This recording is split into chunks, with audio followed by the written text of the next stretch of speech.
Hey, what's going on? This is your period lady, Shelly-Ann. And there has been several posts on social media referring to period poverty. And some of the posts say something to the effect of condoms should be sold and pads should be free because sex is a choice and period is not. And I found myself reading the comments based on those posts, and I found it really interesting. And what I realized is that many people don't really understand exactly what period poverty is and how it actually affects women and girls' lives.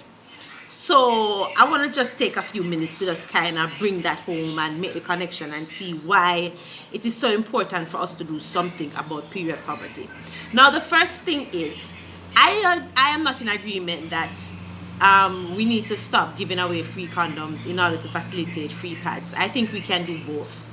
And free condoms doesn't stop condoms from being sold because there are condoms for sale. And so free pads won't stop menstrual products from being sold. This is not about replacing an industry and stopping an industry from making money.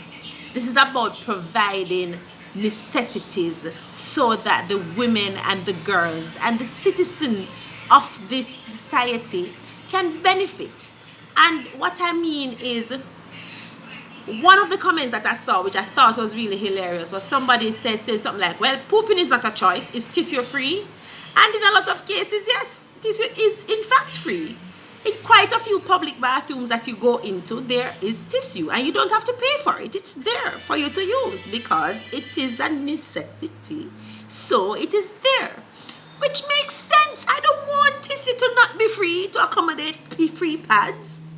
I've also met women who say to me, I've not met any men yet, but I've met women who say to me, I don't think pads should be free because I don't want anything free from anybody. If I want my own pads, I'll go buy them. And then I say to that woman, well, it's very, very good that you're in a position where you can actually buy your pads when you want them. Not all of us are in that position.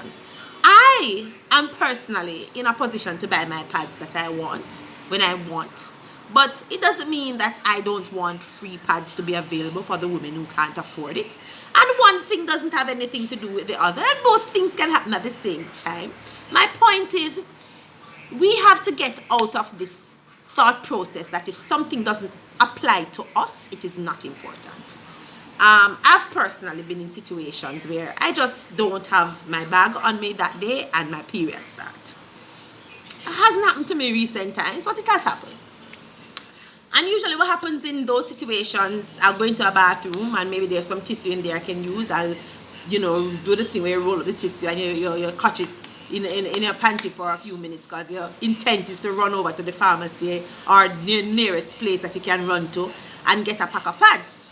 But in those spaces, in those instances, I was able to do something.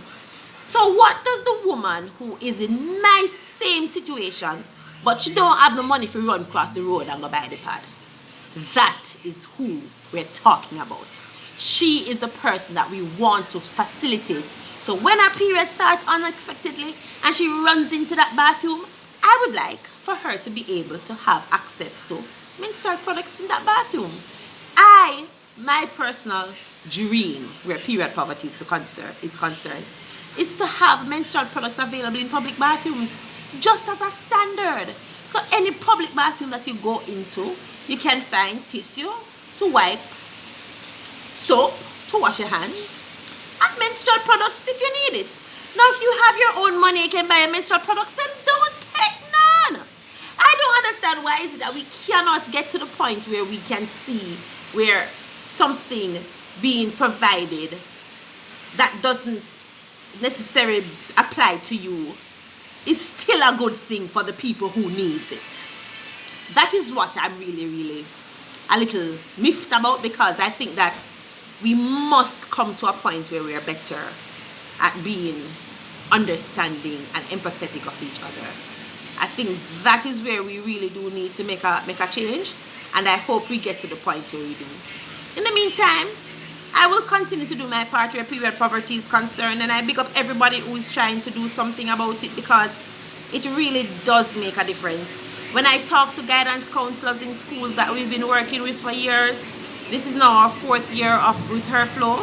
And when I talk, oh